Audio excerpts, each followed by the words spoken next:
क्यों लोग इतना ज़्यादा सुसाइड करते हैं?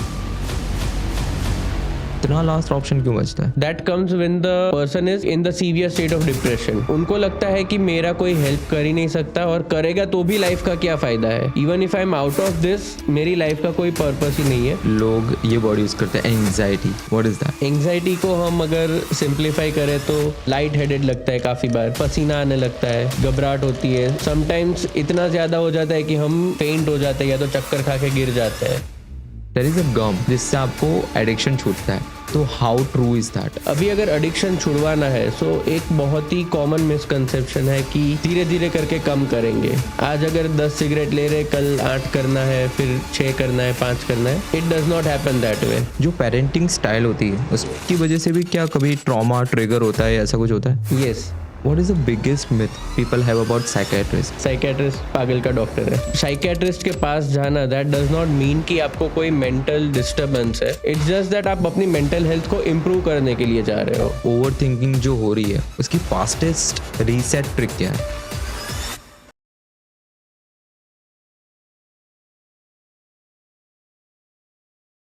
आपके वहाँ पे जो चाइल्ड साइकियाट्रिस्ट के लिए जो भी लोग आपके एडवाइस लेने के लिए आते हैं वो किस लिए आते हैं? Yeah, so mainly the common issues which children face nowadays, एक तो जो recent trend हो गया है कि बच्चे बहुत हाइपर एक्टिव है, एक जगह बैठ नहीं पाते। So that is one of the major reason कि ADHD जो हाइपर एक्टिविटी है वो ऑन द राइज है, कि children they are not able to stay at one place, वो फोकस नहीं रख पाते, रेस्टलेस होते हैं। So that is one of the reason. The other is many a times it is sent from the school directly, कि school से कोई या तो behavioral issues आते हैं, और else academic decline है और academic difficulties है। So what we usually see in academic difficulties is dyslexia, जो बोलते हैं हम specific learning disorder. So where we step in over there is कि जिन बच्चों को learning disability होता है, most of them at some point they go through anxiety depression, because वो देखते हैं कि जो मैं नहीं कर पा रहा वो मेरे साथ वाले बाकी के 20-25 बच्चे कर रहे हैं। So till they are in like 8, 9, 10 years old उनको उतना रियलाइज़ नहीं होता, बट आफ्टर दैट उनको वो रियलाइजेशन होता है कि ये सेम चीज़ ये बच्चा इजीली पढ़ पा रहा है, लिख पा रहा है, बट सेम चीज़ में मुझे डिफ़िकल्टी आ रही है। So somewhere their self confidence takes a hit, तो उसके लिए काउंसलिंग लगता है, थेरेपी लगता है। And mainly for remedial education we hire special educators, तो वो उनको अलग टेक्निक से सिखाते हैं। सो ऐसा नहीं है कि उनको पढ़ाई में डिफ़िकल्टी आ रही है दैट मीन्स कि दिमाग कम है उसमें। इंटेलिजेंस वाइज बहुत अच्छे हैं, उनको सब apart from academics and reading and writing, वो बाकी सब चीज़ें किसी भी और बच्चे की तरह करेंगे। It's just a defect which is there since the beginning, childhood से सिंस बर्थ वो डिफेक्ट होता है। So for that we help the parents also to be more mindful कि बच्चे को कैसे हैंडल करना है, एंड इवन द किड की अगर वो कहीं स्ट्रगल कर रहा है in not just in academics but emotionally also, तो उनको हेल्प करते हैं। एंड सरप्राइजिंगली उसका प्रेवेलेंस अभी like every 1 to 2 in 10 children is having learning disability, तो ऑलमोस्ट 10 to 15% उसका प्रेवेलेंस है, बट हार्डली लोग अभी नोटिस कर पा रहे हैं। They are not able to catch it, वो कि पढ़ाई में इंटरेस्ट नहीं है, मन नहीं है करके उसको निगलेक्ट करते हैं। पर एक्चुअली ये प्रॉब्लम है, एक्चुअली ये डिफ़िकल्टी आती है। एंड एक पॉइंट के बाद वो लोग रियलाइज़ करते हैं, may be when the child reaches 8th और 9th grade, तब तक बहुत लेट हो चुका होता है टू मेक एनी चेंजेस। ये उनका जो स्पेशल एजुकेशन अगर 3rd, 4th, 5th स्टैंडर्ड से स्टार्ट होता है, वो उनको बहुत अच्छे से हेल्प करता है, and we get very good results in that. जितना लेट इंटरवेंशन होगा उतना डिफ़िकल्टी बाद में आएगा। तो उसके बाद उनका पूरा नेक्स्ट जो स्टेप आता है वो डिप्रेशन की तरफ ज़्यादा बढ़ता है ना, बिकॉज Exactly. उनका पूरे एकेडमी में अगर जो देखने जाए तो पूरे डाउनफॉल में उनका जाता है और Right. सबकी वजह से। तो मुझे ये चीज़ बताओ, जैसे कि मैं अगर जो आज एक पेरेंट हूँ, मैं आपके पास आया, देन हाउ थिंग्स वर्क, मतलब जैसे कि इमीडिएटली आप सेशन कोई मंथली बेसिस के ऊपर होते हैं या वीकली बेसिस के ऊपर मुझे आना है मेरे चाइल्ड को लेके, how does it work? So usually the first session happens with me only. मैं सबसे पहला सेशन लेके I like and screen the child कि उनको क्या difficulties है, उनको क्या problems आ रहे हैं, और child और parent दोनों के साथ interaction होता है, which is an elaborate one. And it is important कि वो separately हो, क्योंकि काफ़ी बार बच्चा parents के सामने कुछ चीज़ें नहीं बोलेगा, parents बच्चे के सामने नहीं बोलेंगे. So we keep it separately. So usually the first session is an elaborate one. उसके बाद जो successive sessions होते हैं, depending on the need of the child. Initially हर हफ्ता 10 दिन में एक session होता है, तो that would be helpful for the child. फिर बाद में once the child is doing better, doing well, और थेरेपी से या तो किसी को अगर मेडिकेशन की ज़रूरत पड़ी तो मेडिकेशन से अगर बेटर है, then we can delay it as per their response, their need.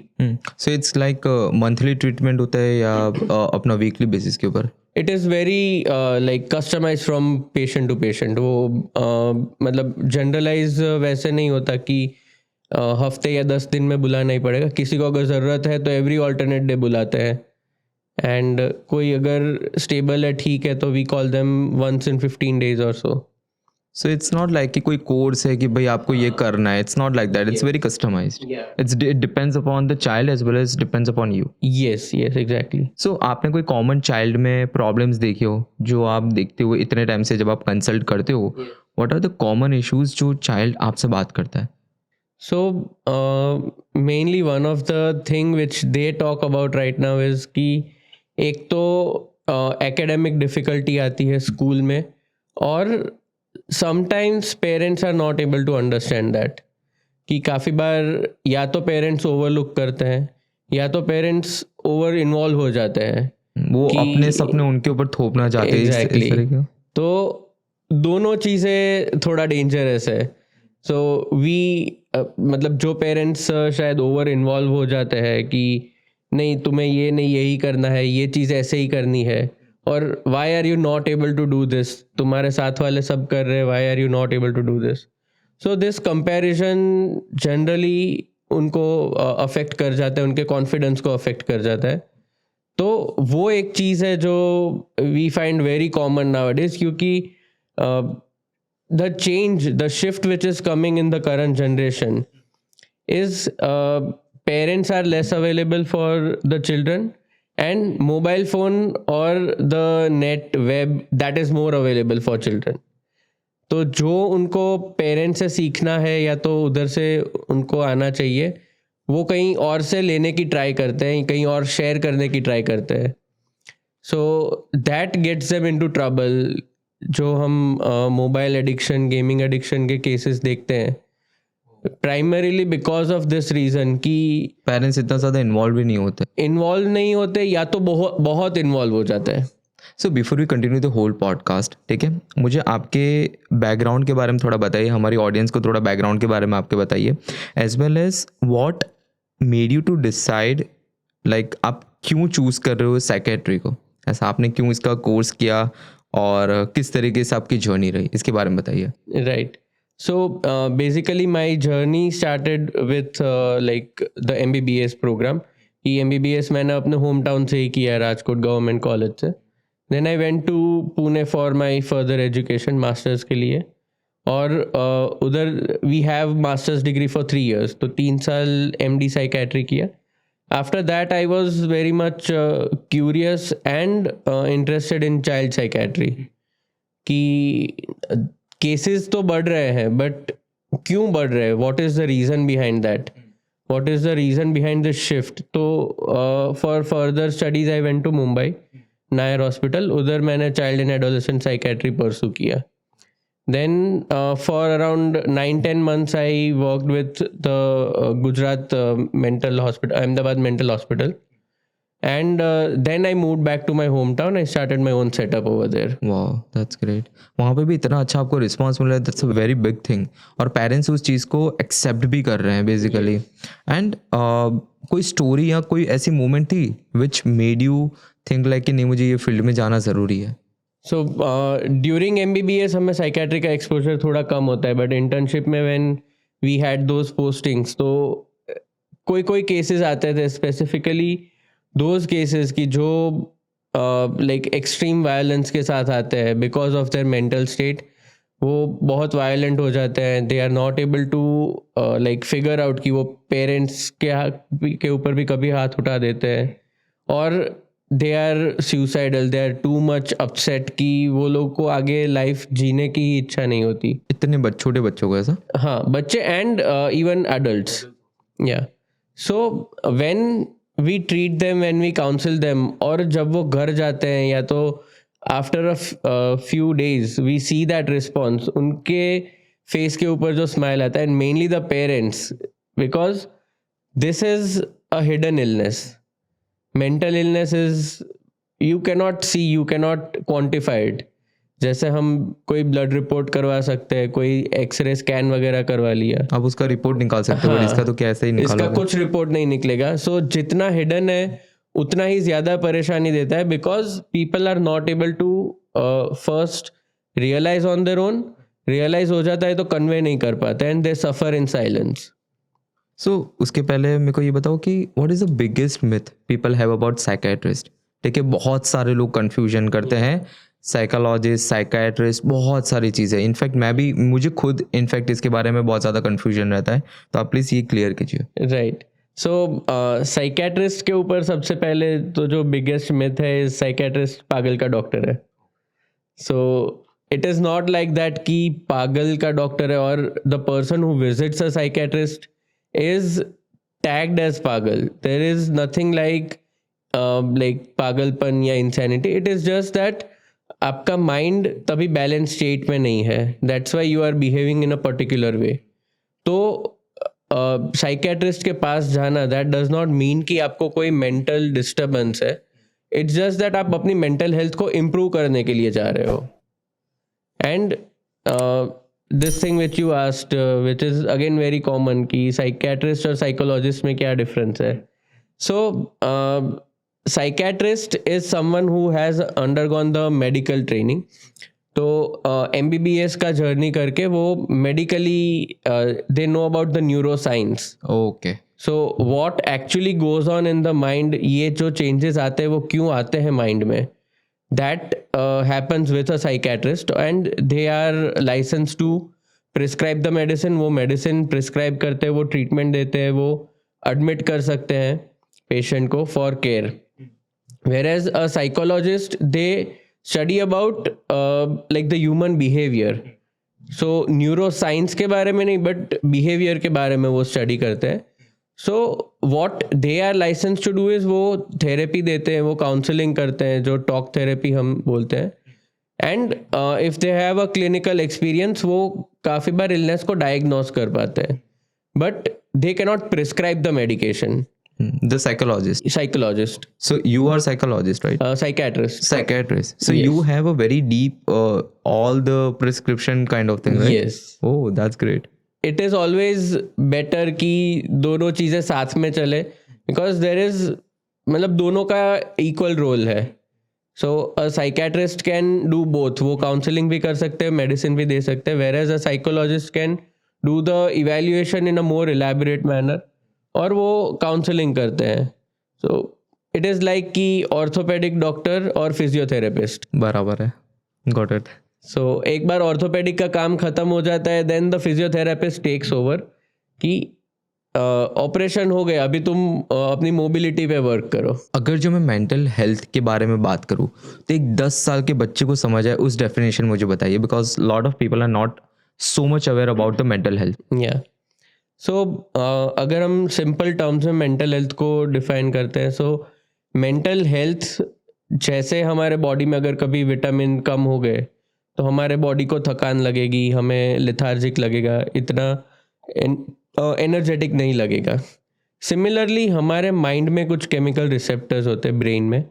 सो वो ब्रेन के केमिकल रिसेप्टर्स अगर इम्बैलेंस हो जाते हैं, उनमें कुछ डिस्टर्बेंसेस आता है, तो हमें मेंटली टायर्ड लगता है, मेंटली फटीग लगता है, कुछ अच्छा नहीं लगता है. या तो काफ़ी बार ऐसा होता है कि मतलब we feel anxious, we feel worried.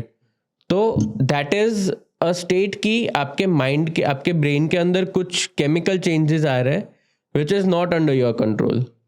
तो जैसे आप ये सोच के नहीं कभी कर पाओगे कि मुझे अपने विटामिन लेवल्स बढ़ाने हैं, and you start thinking about it और वो हो जाएगा.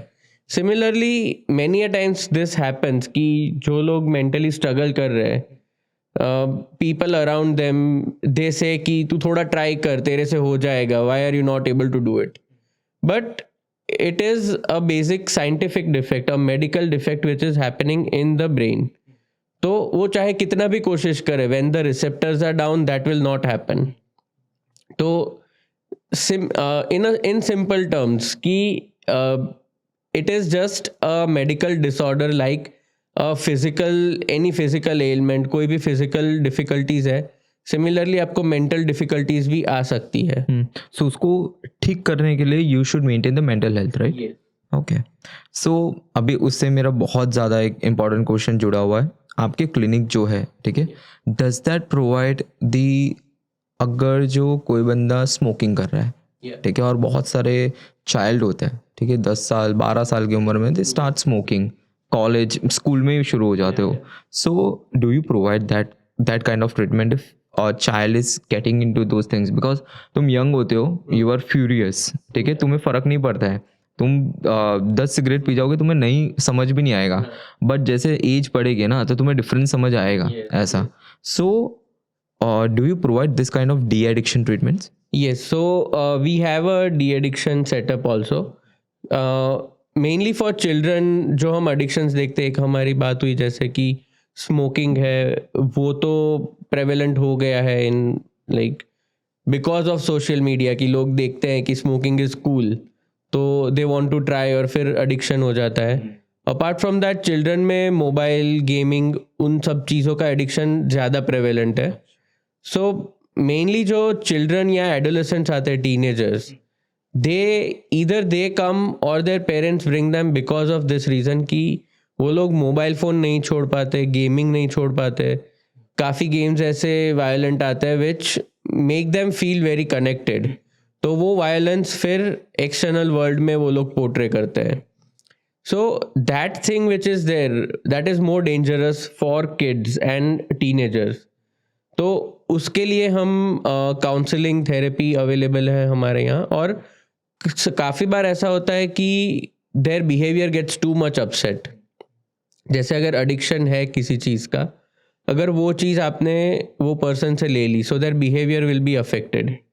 Because of that behaviour disturbance, उसको कंट्रोल या मैनेज करने के लिए काफ़ी बार मेडिकेशन की हेल्प लेनी पड़ती है.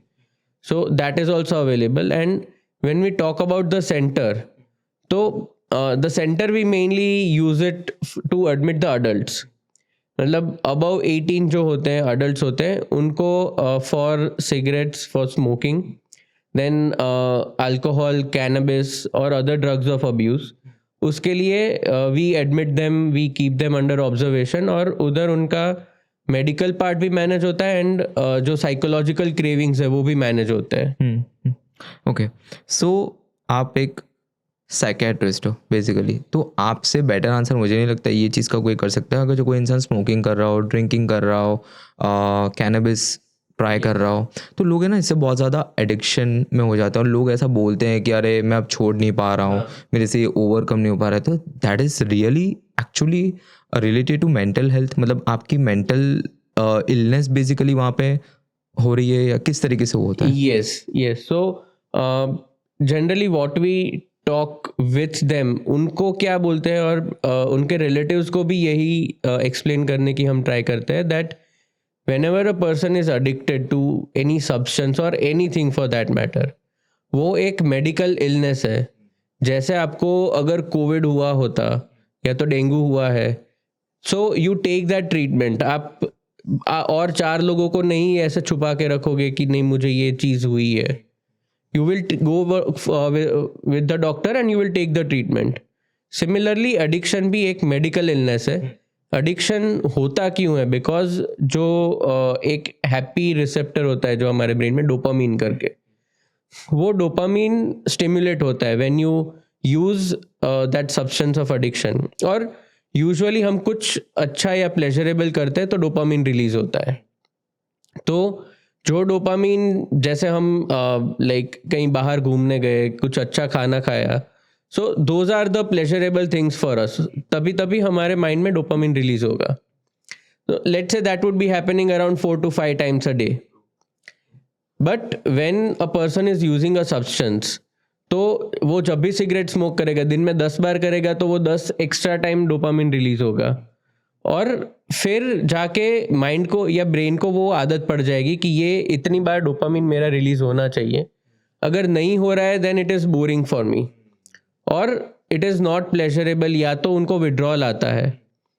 So that leads them to addiction. आज उनको 5 सिगरेट में मजा आया, कल 10 में आएगा, परसों 15 में आएगा. ये खत्म नहीं होता है, ये कभी बढ़ता ही जाता है. Yes, so the tolerance develops because your brain gets use to that. वो आपके जो रिसेप्टर्स होते हैं वो फायर हो जाते हैं. तो एक पॉइंट जब आता है कि ब्रेन के पास वो रिसेप्टर है ही नहीं, the brain is so the brain is totally deficient of that receptor. जब भी आप कुछ एक्सटर्नल चीज करोगे तभी मिलेगा उसको. That is going to hamper the like control the motivation.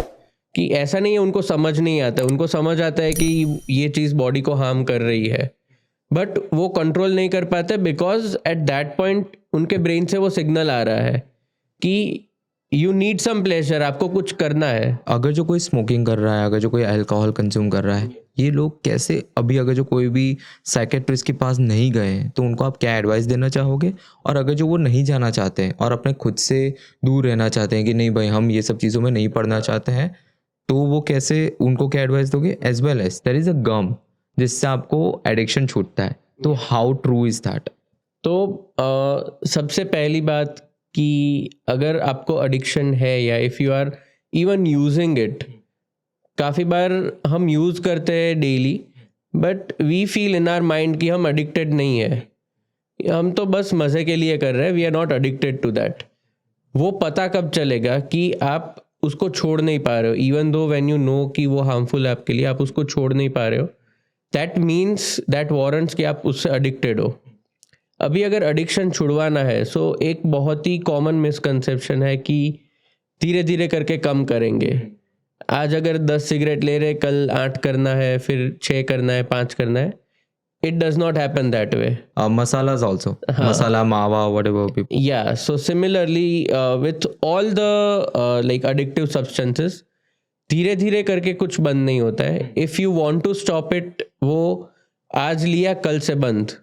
It should happen at one go. And वो कब होगा? जब आप mentally prepared हो उसके लिए. And most of the times क्या होता है कि relatives आके लेके admit करवा के जाते हैं कि इसका नशा छुड़वाओ, बट पर्सन हिमसेल्फ और her self is not motivated. तो घर जाके 1-2 महीना वो बंद करेंगे बट वापस चालू करना ही है. So we always keep that in mind कि ऑन डिस्चार्ज या ड्यूरिंग डिस्चार्ज हम एक मोटिवेशनल एनहांसमेंट थेरेपी करके आता है, MET करके बोलते हैं, वो इंड्यूस करते हैं, वो चालू करते हैं, which would help them in keeping the motivation. कि आपने अभी बंद कर दिया है तो आप वो कंटिन्यू रखो कि you don't have to start it. So you can not reduce it step by step. अगर आपको बंद करना है, next day you should stop it and you will definitely go through withdrawal. आपको विड्रॉल इफेक्ट्स आएंगे, जो भी सब्सटेंस है उसके, फिजिकल आएंगे, साइकोलॉजिकल आएंगे. For that you take appropriate help. कि उसके लिए मेडिकेशंस आते हैं जो एंटी क्रेविंग मेडिसिन होते हैं. So those anti-craving medicines are such कि जैसे there are some medicines for alcohol, for cigarettes, for nicotine, कि जो हमने administer किया उनको, तो it will occupy the same receptors in their mind. Okay. तो जैसे वो मेडिसिन लेके अगर आपने अल्कोहल लिया भी, आपको कोई मज़ा नहीं आएगा, you will not feel any pleasure in that. So that motivation will improve कि अभी ये लेने से भी कुछ मज़ा नहीं आ रहा है. Few of the medicine are that कि वो लेने से आपको साइड इफेक्ट आएंगे. और so there are a couple of medicine, जैसे अल्कोहल के लिए स्पेसिफिकली है कि वो मेडिसिन के ऊपर अगर आपने अल्कोहल लिया, you will start puking, you will start vomiting. तो एक अवर्जन रिएक्शन हो गया कि अभी तो लेना ही नहीं है. आपका अच्छा एक्सपीरियंस नहीं रहा हाँ. Basically. So those kind of treatment, those kind of help is available. And जो हमने गम की बात की, nicotine gum.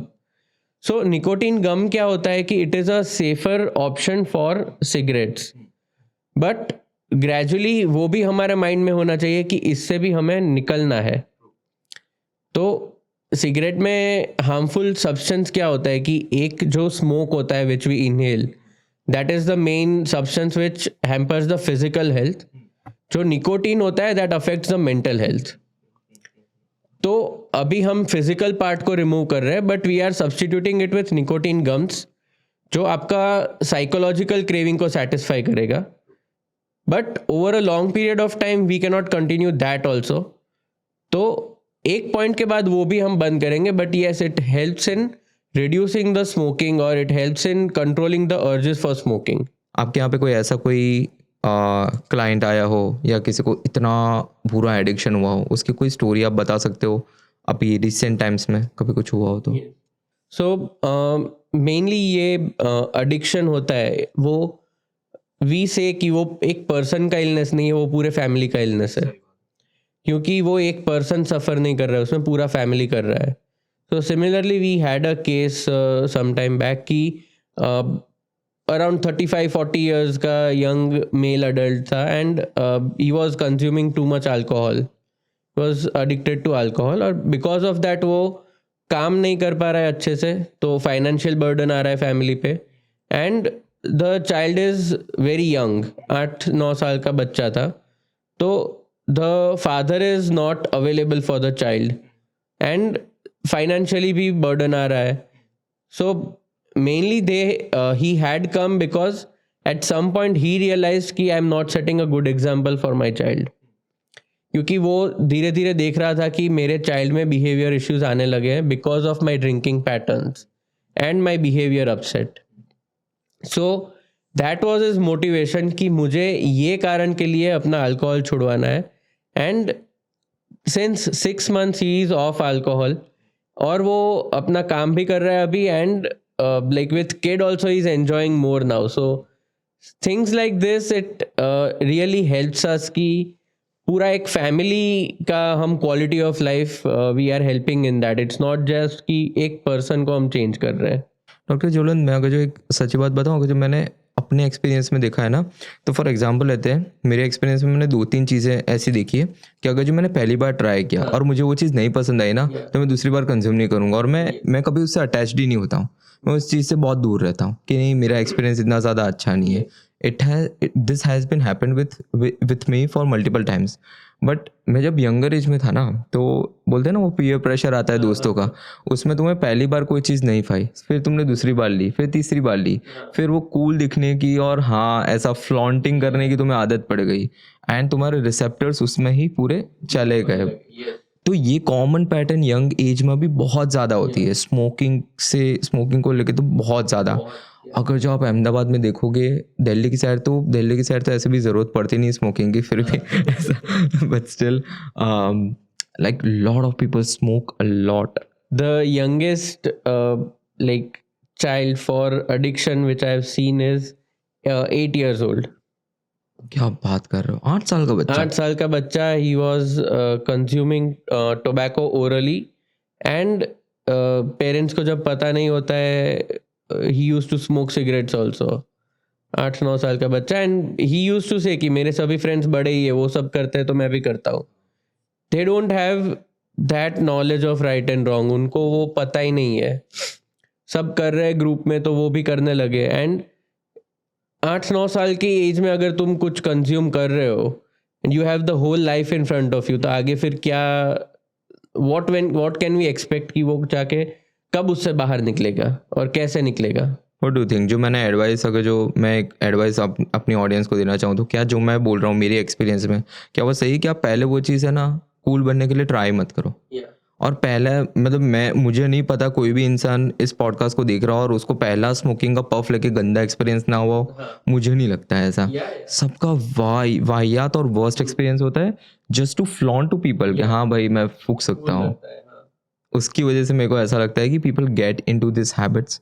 Exactly. What do you think ऐसा? या सबसे पहली बात वही है कि जो चीज़ आपको पता है कि at some point this is going to harm your body और your mind in any way, वो चीज़ को ट्राई क्यों करना है, why to like lean towards that.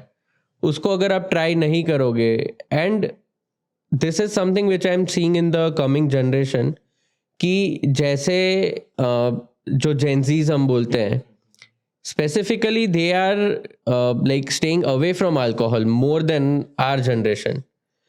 Smoking है उनमें, बट अल्कोहल का कंजम्पशन जो जेंजीज का है that is lesser than our consumption और our generation's consumption, because they are leaning towards healthier और मोर सस्टेनेबल हेल्थ। तो अगर वही चीज़ वो लोग स्मोकिंग में भी कंटिन्यू करते हैं, that is really going to change the world for them. आज जो मेंटल हेल्थ है उसको इतना तबू क्यों माना जाता है कि नहीं यार इसके बारे में बात नहीं कर सकते, हम तो पागल लगेंगे ऐसा? What do you think about it? So just as we talked कि मेंटल हेल्थ को टैबू सबसे पहले क्यों मानते हैं, क्योंकि वो विजिबल नहीं है।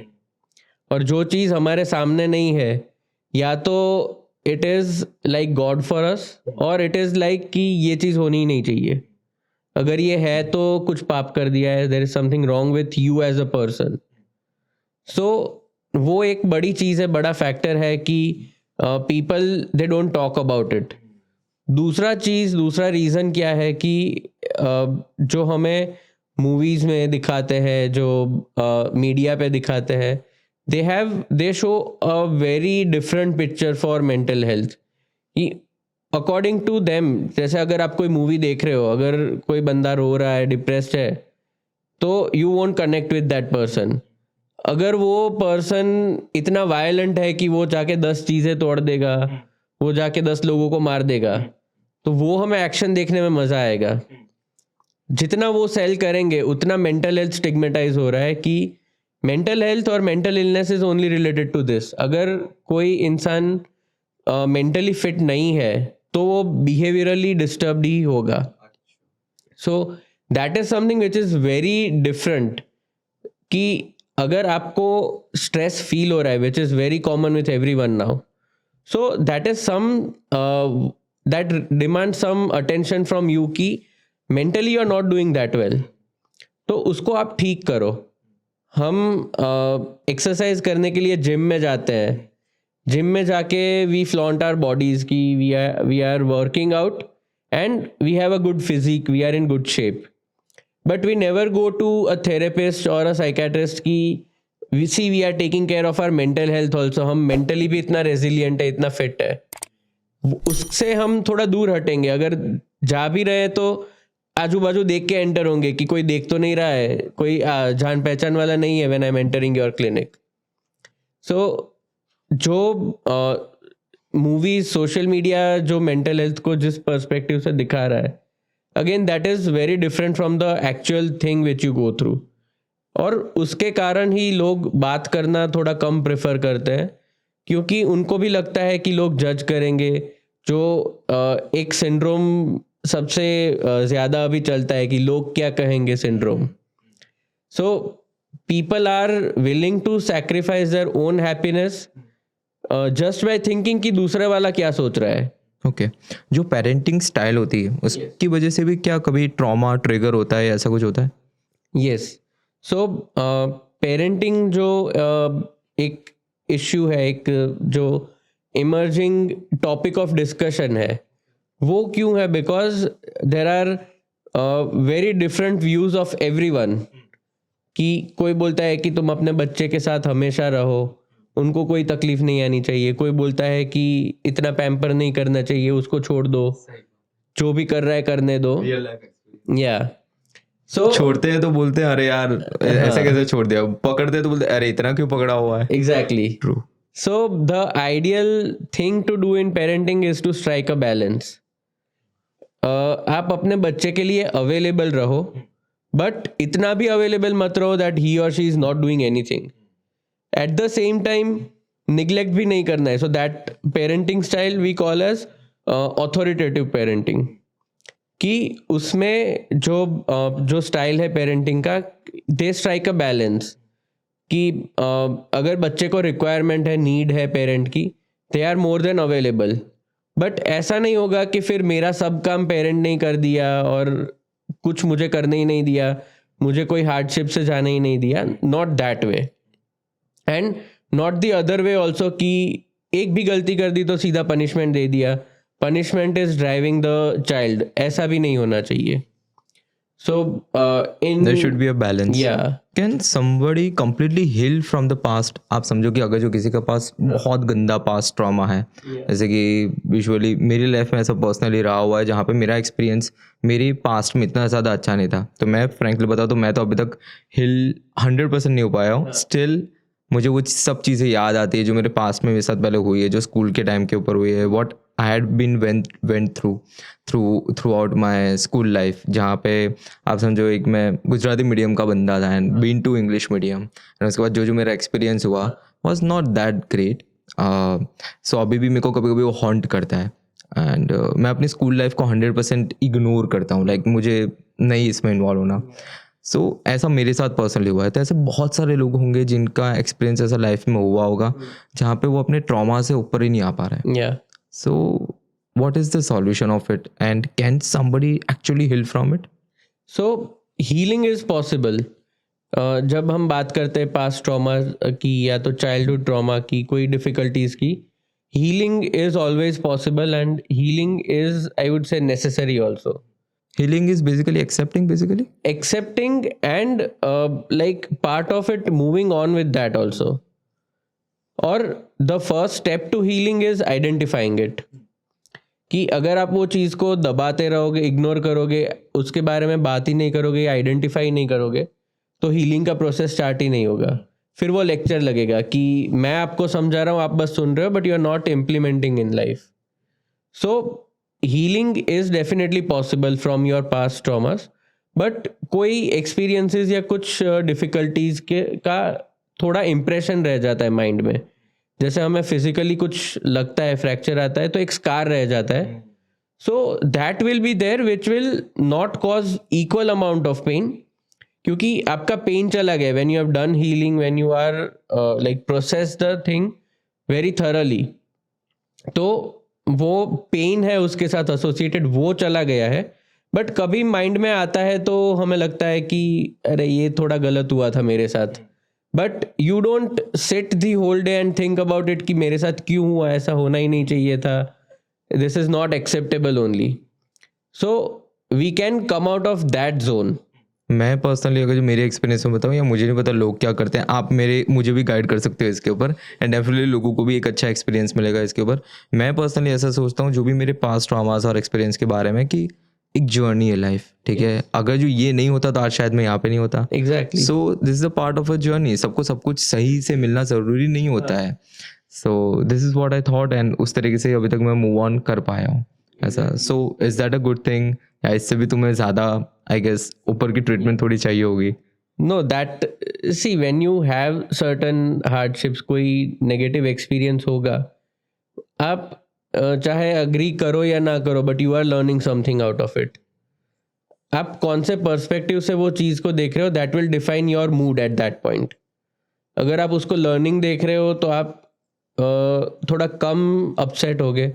अगर आप उसको हार्डशिप या शॉर्टकमिंग देख रहे हो, then you will always think about it. वो आपके माइंड में होगा. और हमारा माइंड कैसा वर्क करता है, यूजुअली जैसे हम बात करते हैं कि द थिंग अबाउट मैनिफेस्टेशन, कि आप जो सोचोगे वही होगा, वैसे ही होगा. सो दैट मैनिफेस्टेशन है, उसके बिहाइंड साइंस क्या है, what actually goes on in your mind when you are thinking about something. जो हमारे ब्रेन के न्यूरॉन्स होते हैं, जो हमारा कोई मैसेज कैरी करते हैं, थॉट्स है, मेमोरीज है, कोई भी मैसेज है, वो ब्रेन से पास होता है, वो न्यूरॉन्स करते हैं. तो जो न्यूरॉन्स है वो एक सर्किट बनाते हैं, जैसे हमारा क्लोज सर्किट इलेक्ट्रिक का होता है वैसे ही. So when you think about a particular thing, वो एक सर्किट इंट्रोड्यूस हुआ आपके माइंड में. अभी जितना उस पर आप ज़्यादा थिंक करोगे उतना वो सर्किट स्ट्रांग होगा. ओके, इतना ज़्यादा तुम्हारे ऊपर इम्पैक्ट डाले. हाँ, तो मैं रोज़ सुबह उठ के यही सोचूंगा कि मुझे हेडेक हो रहा है. अगर हो रहा है या नहीं हो रहा है दैट इज़ इररेलेवेंट, बट मैं रोज़ सुबह उठ के यही सोचूंगा कि मुझे हेडेक हो रहा है. I won't tell anyone to try this, but 7वें या 8वें दिन आपको सच में होगा मॉर्निंग में headache, because your mind is getting that signal. वो आपका जो न्यूरल पाथवे वो इतना स्ट्रांग हो रहा है कि it is getting converted into an actual pain. मैंने एक हार्दिक पांड्या का ना रील देखा था, जहाँ पे वो बंदा बोलता है, बोले कि मैं भाग रहा था ना, बोले कि मैं इतने माइल तक भाग सकता हूँ या इतने टाइम तक वर्कआउट कर सकता हूँ. तो बोले that's all because of the mental, like मेरा मेंटल बहुत ज़्यादा स्ट्रांग है. So is it that true? मतलब इतना ज़्यादा mental is very powerful, right? So I would say कि आपके बॉडी का सबसे पावरफुल टूल माइंड है. That's Y strategically it is placed on the top of your body. और तुम उसी को ही ट्रेन करने के लिए नहीं जा रहे हो, तुम फिजिकली ट्रेन कर रहे हो, yes. बट तुम उसके लिए वर्बली या वोकली तुम बोल नहीं रहे हो. So we can just take a simple comparison कि हम में से कितने लोग होंगे कि जो 101 फीवर है वो अगर आ गया तो we would take a leave for 2-3 days कि भाई मज़ा ही नहीं आ रहा है. वो रिकवर हो गए, फिर भी फिजिकली अभी थकान है क्योंकि 2-3 दिन से फीवर था, बॉडी में एनर्जी डिप्लीट हो गया. And we can see the soldiers who are fighting on the front कि बुलेट लगने के बाद भी वो लोग, because their mind is focus alert इतना कि चाहे जो भी हो जाए, I only have this goal. So body same है, पर्सन डिफरेंट है, because the mind is working in different way. True true true true true true. That's deep. ऐसा मतलब तुम्हें बहुत ज़्यादा फोकस और ट्रेन करना चाहिए अपने ब्रेन को.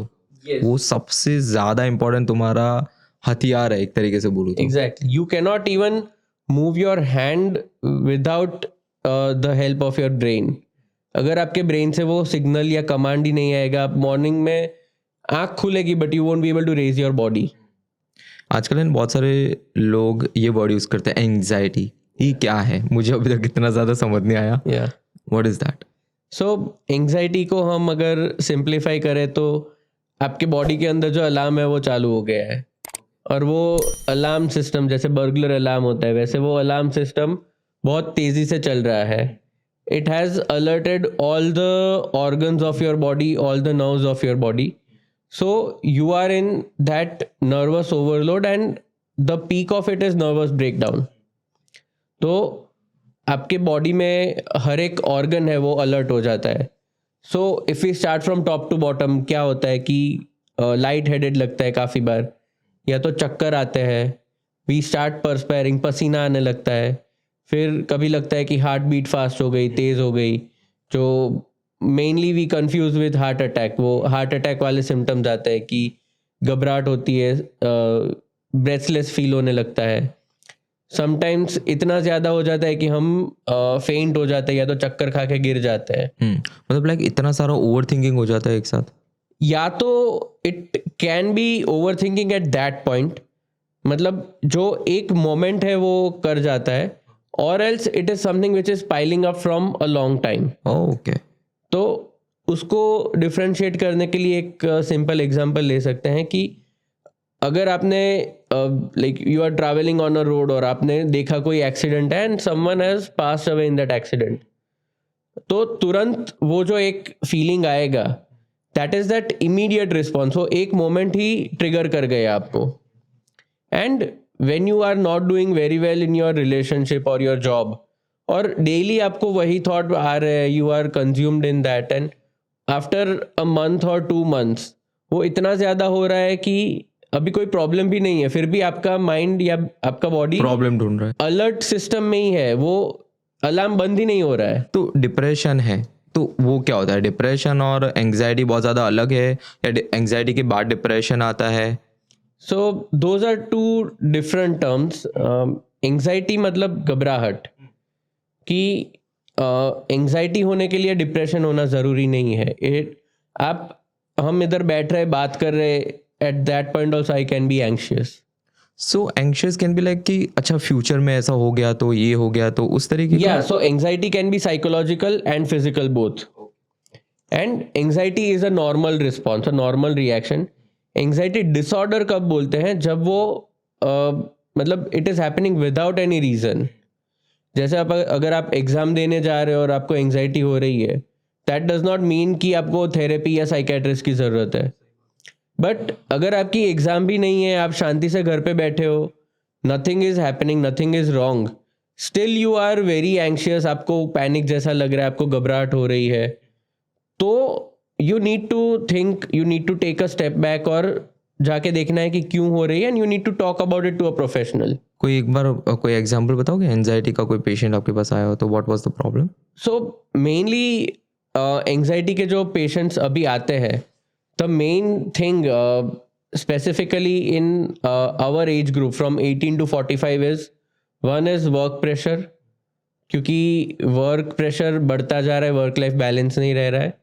The other is relationship issues.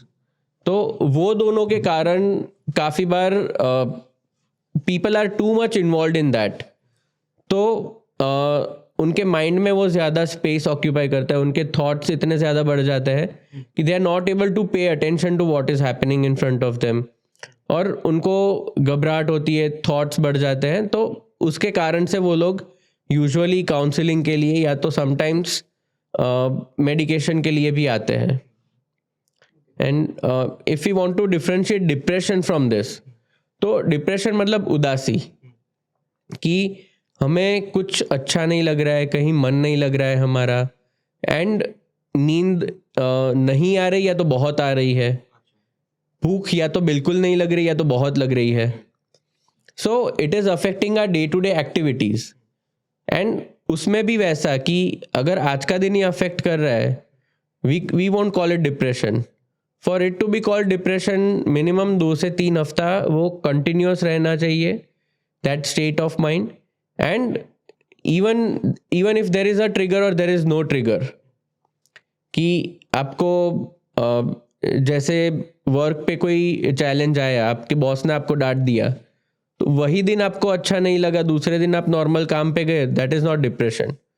But उसके कारण इतना ज़्यादा परेशान हो गए कि 1 महीने तक आपको कांस्टेंट लो फील हो रहा है, कहीं भी मन नहीं लग रहा है, कुछ आपको जो पहले अच्छा लगता था, फ्रेंड्स के साथ जाना, मूवी देखना, वो भी अच्छा नहीं लग रहा है, खाना नहीं खा रहे हो, नींद नहीं आ रही है, देन वी वुड से कि वो आपके पूरे लाइफ को या तो आपके पूरे डे को पेनिट्रेट कर चुका है.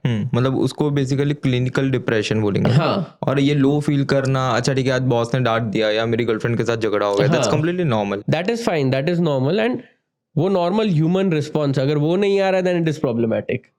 वो भी है, सही बात है. क्योंकि यूजुअली गर्ल्स जितने भी महिलाएं होते हैं उनको बहुत ज़्यादा प्रॉब्लम आता है कि उनको लो फील होता है और उसके बाद पूरा एंग्जाइटी, डिप्रेशन और that goes on and on and on. एक बहुत ज़्यादा है ना वनरेबल टॉपिक है सुसाइड. ठीक है, इसके बारे में बात करते हैं कि जैसे कि you are very much deep into this. So आपने ऐसा क्या देखा, क्यों लोग इतना ज़्यादा सुसाइड करते हैं जो लोग बात करने के लिए आते हैं? जैसे September was the month of suicide prevention month. Okay, so what do think about it, why people are doing this, like इतना लास्ट ऑप्शन क्यों बचता है?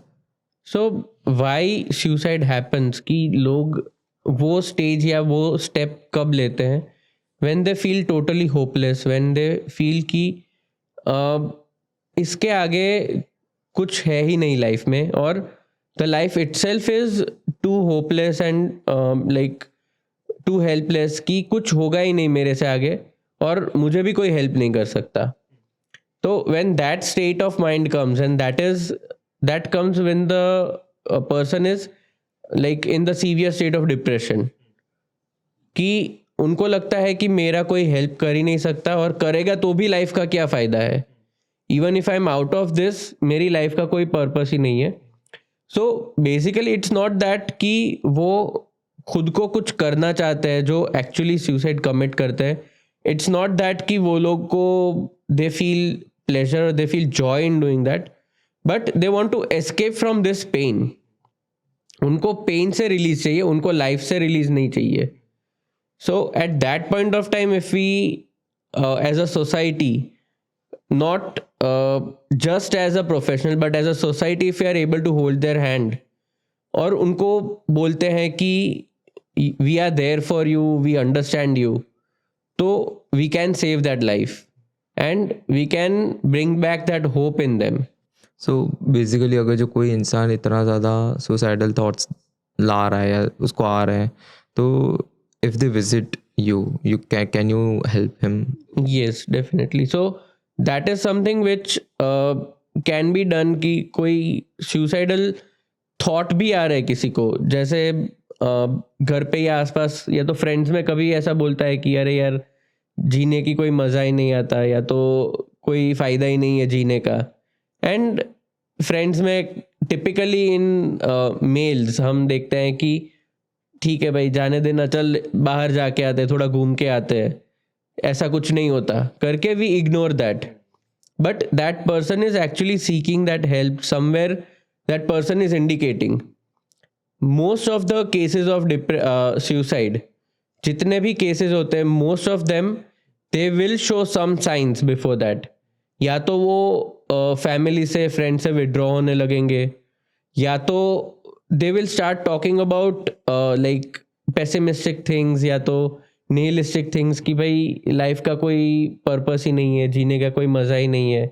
समटाइम्स वी हैव सीन कि जो सटल साइंस ऑफ सुसाइड जो point करते हैं वो कि they start giving away their belongings to someone, कि सब देना शुरू कर देते हैं. वो ये ले मेरी घड़ी रख ले, तू मेरा अच्छा फ्रेंड है, ये मेरा फ़ोन रख ले, इसका मुझे कुछ काम नहीं है. So sometimes they reach to this level. So कहीं ना कहीं हमें पता चलता है कि इनके माइंड में प्लानिंग चालू हो गया है. क्या इमोशनल मूवीज उसको एम्पलीफाई करती है? फॉर एग्जांपल लेते हैं सैयारा ले लो, या जितनी भी आशिकी 2, आशिकी, ये सब जो मूवीज़ होती है इससे बहुत ज़्यादा लोग इन्फ्लुएंस होते हैं एंड उसमें बहुत ज़्यादा इन्वॉल्व हो जाते हैं. वो 2 घंटे की मूवी को and those words of the song and emotional beats make them go very deep into those emotions. So what are your views towards that for the younger audience? उनको आप क्या मैसेज देना चाहते हो उसके लिए? So it's not कि you should not consume such content. ऐसा नहीं है. Some parts are like good in that. Some parts they always teach you something out of that. सिर्फ हमें एक लाइन ड्रॉ करना है उसमें. पिक्चर को पिक्चर की तरह देखो. हाँ, whenever you are consuming a content, may it be a movie, may it be a reel also, but उसको अपने लाइफ के अंदर, अपने माइंड के अंदर पेनिट्रेट नहीं होने देना है. when you feel, when you see कि ये हो रहा है, अगर कोई मूवी देख के आपको लग रहा है कि you are too much engrossed in that, involved in that, it is as an adult, it is your duty कि आप वो चीज़ से थोड़ा रिफ्रेन करो, या तो उसको प्रोसेस करके बात कर लो. अगर मुझे कोई मूवी देख के पर्सनल ट्रॉमास मेरे कुछ रिफ्लेक्ट हुए हैं या तो वो रियलाइज हुए हैं, if I will suppress it, अगर मैं उसको दबा के रखूँगा तो वो रैंडमली एंग्जाइटी की तरह निकलेगा. अगर मैं उसके बारे में बात करूँगा किसी से भी, फ्रेंड से, कोई कलीग से, पेरेंट से, और उसको प्रोसेस कर दूंगा अच्छे से, that same movie will not hold the same impact for me. It is always important कि जो चीज़ आपके माइंड में स्टक हो रही है उसको बात कर लो आप. बड़े पर्सनली फील ना, लोग मेन कॉज है ना ये बात ना करने से ही बहुत ज़्यादा आ रहा है. तुम सब अंदर सप्रेस करते रहते हो और फिर एक साथ है ना पूरा बस्ट निकलता है कहीं पे. Yes exactly. So I would say कि जैसे ये पानी का बॉटल है, पानी, water is essential for our health, our living. मतलब ऐसा भी नहीं कि वो हमें लेना चाहिए, वो हमें कंपलसरी लेना ही पड़ता है. स्टिल अगर ये बॉटल आपने ख़त्म कर लिया, I keep on pouring that water in your mouth, कि वो चालू ही रखूँगा मैं even though your thirst is not there. तो एक पॉइंट आएगा जब आपके बॉडी को वो हार्म करेगा. तो एक लाइफ सेविंग चीज़ भी अगर हम एक हद से ज़्यादा कंज्यूम करते हैं तो वो हमारे बॉडी के लिए हार्मफुल है. Imagine the content which we consume right now.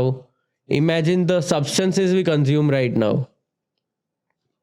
कि जो आजकल बच्चे या तो teenagers, even adults as us, हम भी जो रील्स देखते रहते हैं, हम फ़ोन उठाते हैं 10 मिनट के लिए कि हमें फ्रेश होना है, वो 10 मिनट का 1 घंटा कब हो जाता है वी डोंट रियलाइज। तो वो हमने क्या किया, हमें जो थर्स्ट था, हमें जो प्यास लगी थी वो 200 ml पानी की जितना लगी थी, और हम 2 लीटर पानी पी गए, तो क्या होगा बॉडी में? सेम चीज़ हमारे माइंड में हो रही है तभी। अगर जो कोई फैमिली मेम्बर होता है या कोई फ्रेंड होता है जिसको पता चल रहा है कि अच्छा मेरा दोस्त इस चीज़ से गो थ्रू कर रहा है, तो what is the first step which they do? So the first step which ideally they should do when they realize कि उनके relatives, known person कुछ difficulty से जा रहे हैं, that is उसको acknowledge करना है, उसको comfort that person, talk with that person कि ठीक है, तुझे अगर कोई problem है you can talk with me, अगर मेरे पास भी solution नहीं है we will talk with someone else, but we will have a solution for this। Lightly नहीं लेना है किसी को। हाँ, लाइटली भी नहीं लेना है और मजाक भी नहीं उड़ाना है। People take it so. या तो काफ़ी बार हम बोलते हैं कि ये क्या, स्पेशली हम जो बॉयज़ गाइज फ्रेंड्स होते हैं कि क्या लड़की जैसे रो रहा है, but it is not that, we want that person wants to talk, so we have to listen to that. अगर हमारे पास सोल्यूशन नहीं है we can take that help from a third person और अ प्रोफेशनल।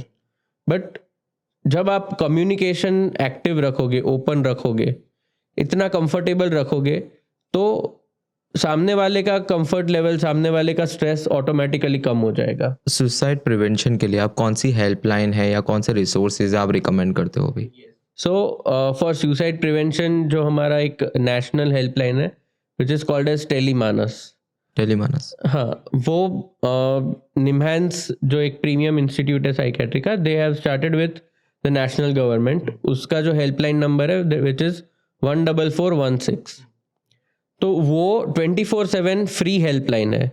आप India के कोई भी रीजन से, किसी भी फ़ोन से, ऐसा भी नहीं कि आपको स्मार्टफोन चाहिए, आप कोई भी फ़ोन से कहीं भी से भी बात करोगे, a person would be available on the other side to talk to you कि आपको क्या डिफ़िकल्टी आ रही है, क्या प्रॉब्लम है। अगर कुछ डिफ़िकल्टी है तो दे मेक श्योर कि आप नियरेस्ट सेंटर पहुंच जाओ सेफली, ताकि आपको जो ट्रीटमेंट है वो मिलेगा। देन वन इज़ संवाद, फिर स्नेहा करके एक फाउंडेशन है, they are doing really good work. तो there are many helplines which are available nationally कि आप 24/7 कभी भी कॉल करके बात कर सकते हो। सो अगर जैसे न्यूअर फॉर्म ऑफ ट्रीटमेंट अगर जो मैं देखने जाऊँ, तो आप किस तरीके से कुछ अलग डिफरेंशिएट करते हो अगर जो कोई बंदा डिप्रेस हो तो? So there are many newer modalities of treatment for like mental health जो अभी मार्केट में people are accepting that and it is being studied scientifically कि जो brain stimulation techniques होते हैं। So what actually is brain stimulation, जो हम movies में दिखाते हैं कि वो शॉक दिया, शॉक ट्रीटमेंट जिसमें वो बंदा उछलने लगता है, but actually it is not like that. उसको हम ECT बोलते हैं, electroconvulsive therapy, which will pass a current of around 1 to 1.5 second. उतना ही करंट पास होता है, वो शॉर्ट जनरल एनेस्थेशिया में होता है। तो patient does not feel any pain, patient does not feel any sensation, उनको पता भी नहीं चलता है कि उनको कुछ ट्रीटमेंट हुआ है उनका। तो जैसे मूवीज़ में दिखाते हैं वैसा नहीं होता है। Then other form of treatment which is a newer one right now is TDCS, जो transcranial direct current stimulation। It is like a headband, जो एक portable device आता है, वो headband जैसा होता है। जैसे हम headphones इधर पहनते हैं, it will stimulate the particular brain areas जो depression और anxiety में involve होते हैं। तो उनको stimulate करने से क्या फ़ायदा होगा कि वो एरियाज़ में अगर कुछ हम स्टिमुलेशन देंगे, so when a person is depressed और anxious, those parts of the brain they function less, उसका फंक्शनिंग थोड़ा कम हो जाता है। व्हेन वी स्टिमुलेट दैट, वो फंक्शनिंग वापस पहले जैसे आने लगता है। एंड दैट जो हम बात करें TDCS की, वो एक पोर्टेबल डिवाइस में फॉर्म के में आ रहा है अभी, which is the new one. वो इतना कन्वीनियंट है कि person does not have to travel to the clinic also. वो उनके घर पे पहुंच जाएगा. 20-25 मिनट का सेशन होता है. उनको सिर्फ एक हेडबैंड पहनना है. अपने घर पे they can do any work with that. वो अगर कुछ ऑफिस में कुछ काम कर रहे हैं, अपने घर का कुछ काम कर रहे हैं, even when they are just lying down relaxing, उनको बस वो हेडबैंड 20 से 25 मिनट पहनना है. And over a period of time we have seen very good results in depression and anxiety. कितने टाइम से शुरू किया था आपने? This I have started from the last 6 months. तब ये जो मेडिकेशन जितने भी प्रिस्क्राइब करते हो वो आप कैसे प्रिस्क्राइब करते हो? क्योंकि इसमें बहुत सारी जो मेडिसिन लगती है, सो पीपल लाइक अच्छा मैं तो गेन मेरे को चढ़ जाता है, मतलब मेरे को नींद ही आती रहती है, या सम पीपल से कि नहीं यार इससे मुझे कुछ और ही प्रॉब्लम आ रहा है. So lot of things are there, so how do you prescribe it? So this is one of the main misconception regarding the medicines की जो साइकेट्रिक की दवाई होती है वो नींद की गोली होती है वो, या वो नशे वाली गोली होती है. There are only 10-15% of the medicine in psychiatry जिसका एक्चुअली आपको डिपेंडेंस हो सकता है. Those are the sleep medicine कि उनका आपको एक्चुअल में डिपेंडेंस हो सकता है. बाकी की जो 80% ऑफ द मेडिसिन है साइकेट्री की, उसका आपको बिल्कुल डिपेंडेंस नहीं होगा. उसमें हम मेडिसिन यूजुअली स्टार्ट कब करते हैं? व्हेन वी सी कि एक person moderate to severe level में उनका इलनेस है, और या तो वो पर्सन इतना स्ट्रगल कर रहा है which is affecting their day to day life, their activities, और उनका फंक्शनैलिटी पूरा हैम्पर हो रहा है. Even by trying some like self help things, या तो थेरेपी ट्राई करेंगे फिर भी अगर हेल्प नहीं हो रहा है, so at that point we start the medications. और मेडिसिन भी हम स्टार्ट कैसे करते हैं कि अगर आपको जैसे बहुत ज़्यादा परेशानी है तो ऐसा नहीं होगा कि मैं एक साथ 5-6 दवाई लिख दूंगा और आप पूरा दिन सोते रहोगे. We start it very gradually. हम बिल्कुल कम डोज से चालू करके धीरे धीरे डोज बढ़ाते हैं, और जब भी बंद करना है धीरे धीरे कम करते हुए बंद करते हैं. एक झटके से बंद करेंगे तो ये जो प्रॉब्लम आता है वो आता है काफ़ी बार कि अभी तुरंत बंद कर दिया मेडिसिन और 15 दिन बाद वापस अच्छा नहीं लग रहा है.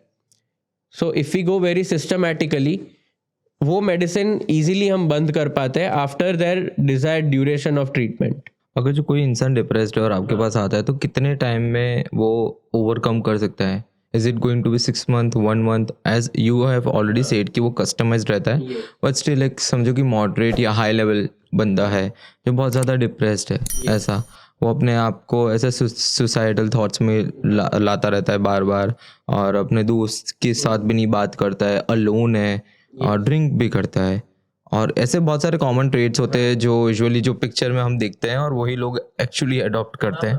सो ऐसे इंसान की बहुत सारे लोग को प्रॉब्लम होती है. सो ऐसे इंसान को आप कितने टाइम में डिप्रेशन से बाहर निकाल सकते हो? सो वी कैन से कि ये जो डिप्रेशन होता है जिनको, या तो चैलेंजेस आते हैं, उनमें इम्प्रूवमेंट हम ला सकते हैं with in like a few days और वीक्स. बट जो हम बोलते हैं कि कितने टाइम में वो पूरा ठीक हो गया, 100% बेस लाइन पे पहुंच गया, that is again very different from person to person. क्योंकि उनको पहले तो क्या फॉर्म ऑफ ट्रीटमेंट ले रहे, जैसे अगर किसी को बहुत ज़्यादा डिफ़िकल्टीज है but they are strictly into that कि नहीं मुझे दवाई तो खानी ही नहीं है, मुझे थेरेपी ही लेना है, काउंसलिंग ही करना है, चाहे कितना भी टाइम लगे. Counselling will always take more time. अगर कोई मेडिसिन के लिए अग्री हो रहा है, सो डिपेंडिंग ऑन दैट कि उनको कौन सी मेडिसिन स्टार्ट कर रहे हैं, उनको कौन सी मेडिसिन का रिस्पॉन्स आ रहा है, how regular they are in taking the medicine, that will again decide कि उनको कितना जल्दी इम्प्रूवमेंट आएगा. But I would only like to say कि अगर कोई सुसाइडल फील कर रहा है, अगर कोई डिप्रेस है, एंड एक ये चीज़ उनको अटका रही है कि आज भी मुझे ऐसा लग रहा है, 1 महीने बाद भी ऐसा लगेगा, तो that is not going to happen. उनको 1 महीने बाद सेम फील नहीं होगा. दे आर और they will be doing much better after some days और सम टाइम. अच्छा, ये जो ओवर थिंकिंग जो हो रही है उसकी फास्टेस्ट रीसेट ट्रिक क्या है? So mainly when you are over thinking, जब भी एक पॉइंट के बियॉन्ड थॉट्स बढ़ जाते हैं, so bring yourself back into the like present. उसके लिए क्या करना पड़ता है, एक जो हम कॉमन हैक बोलते हैं कि ग्राउंडिंग एक्सरसाइज, ग्राउंडिंग टेक्निक है, which is called the 5-4-3-2-1 technique. So 5-4-3-2-1 में क्या होता है कि अगर आप बहुत ज़्यादा थॉट्स आ रहे हैं या बहुत सोच रहे हो, आपके आसपास कोई 5 ऐसी चीज़ है जिनको देखो और उसके नाम आपको बोलने हैं, टॉक आउट अलाउड. जैसे मुझे इधर दिख रहा है कि एक कैमरा है, एक माइक है. So I can not say that to my mind कि there is a camera, mic. मुझे अलाउड बोलना है 5 चीज़ें, एक कैमरा है, एक माइक है, एक प्लांट है, करके talk out 5 things out allowed. फिर 4 चीज़ें हैं, उनको आपको स्मेल करना है, 3 चीज़ों को टच करना है. तो ऐसे करके आपको सभी सेंसेस को हाईलाइट करना है. You have to include all the 5 senses. तो वो 5 सेंसेस को जब आप हाईलाइट करोगे, जब आप उसको अपना ध्यान उधर लेके आओगे, then at that point your mind will push back जो चीज़ आपको परेशान कर रही है temporarily. Pair it with deep breathing exercises कि एक जगह शांति से बैठ जाओ, take a comfortable space and start breathing in, breathing out. Continue it for around 5 to 10 minutes. And this is something which you should do on a regular basis. सो मैं एक और बार phrase कर देता हूँ. सो बेसिकली आप ऐसा करो कि 5 अपने जितने भी सेंसेस है उसको एक्टिवेट करो. तो 5-4-3-2-1 वाला एक्टिवेट करो. And second thing is deep breathing लो. उसके अलावा इससे कोई फास्टेस्ट तरीका कि जस्ट लाइक हाँ, तो एक ये again this is a very hack जो बहुत इमीडिएट रिजल्ट देता है कि ड्रिंक सम कोल्ड वाटर, और if you have ice around you, वो अपने like put it in your mouth और rub it on your cheeks और फोरहेड. जो ठंडा, जो कोल्ड स्टिमुलेशन है, that will stimulate your vagus, जो नर्वस सिस्टम हमारा स्टिमुलेट हो चुका है उसको अलर्ट कर देगा कि अभी मेरा ध्यान कहीं और जा रहा है. So it is a way of distracting your nervous system. तो आप जाके ठंडा पानी पी लोगे या तो कुछ ठंडी चीज़ अपने मुंह में रख दोगे, that will like automatically bring your excited level down. मुझे ऐसी 5 हैबिट बताइए जिससे एक इंसान स्ट्रॉन्ग मेंटल हेल्थ को डेवलप कर सकता है. So, when we talk about 5 habits for mental resilience, तो सबसे पहली है which is sleep. कि स्लीप जो है उसको हम काफ़ी बार इग्नोर कर देते हैं कि ठीक है अभी नींद नहीं हुई, कोई बात नहीं. But over a period of time it takes a toll on your mental health. तो one is proper sleep at proper duration. Then the other is your food habits, your diet, your appetite. कि जो हम बोलते हैं कि एक serotonin करके जो रिसेप्टर होता है which is mainly essential for happiness.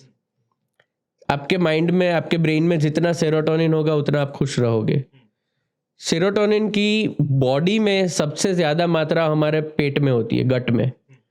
Stomach is the power house of serotonin. तो जब भी आपका स्टमक अपसेट होगा, आप कुछ चीज़ें ऐसी कंज्यूम करोगे जो आपको डाइजेस्ट नहीं हो रही है, तो आपके गट का जो हेल्थ है वो बिगड़ रहा है. When the gut health is poor, it will affect your mental health directly. गट का और ब्रेन का सबसे स्ट्रॉन्ग कम्युनिकेशन होता है हमारे बॉडी में. So keep your gut very healthy. The other is form meaningful connections. अगर आपके पास लाइफ में 2 से 3 ऐसे पर्सन है कि नो मैटर वॉट आप कुछ भी बात कर सकते हो, कभी भी कर सकते हो, that will really help you to go a longer way. Then other is stay away from addictions. जो भी चीज़ है addictions, I don't mean कि addictive substance only. Addictions in all forms, may it be phone, may it be like digital platform gaming है, may it be caffeine, और कोई भी addictive substance है.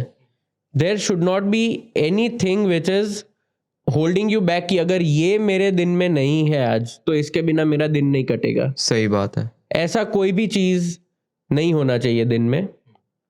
And the last one which I would से is कि जब आपको exercise या फिजिकल हेल्थ अपना आप बेटर रखते हो, मेंटल हेल्थ आपका ऑटोमेटिकली इम्प्रूव होगा. Always exercise and always exercise in a way which is improving your physical health. Okay sir, thank you so much for joining the podcast. Thank you for having me. या सो अब मुझे एक last message बताइए, जो इस podcast को कोई देख रहा है, अभी तक कंटिन्यू पूरा देख रहा है, उसको बहुत सारी चीज़ें पता चल रही है, एक लास्ट आप मैसेज उनको क्या देना चाहोगे? So the last message which I would want to give them is कि mental health is as important or in certain areas even more important than physical health. So always take care of your mental health. और कुछ भी problem है आप बात करो, बात करने के कोई पैसे नहीं ले लेगा. Talking will help you, it will not hurt you. True. Done sir, thank you so much. Thank you.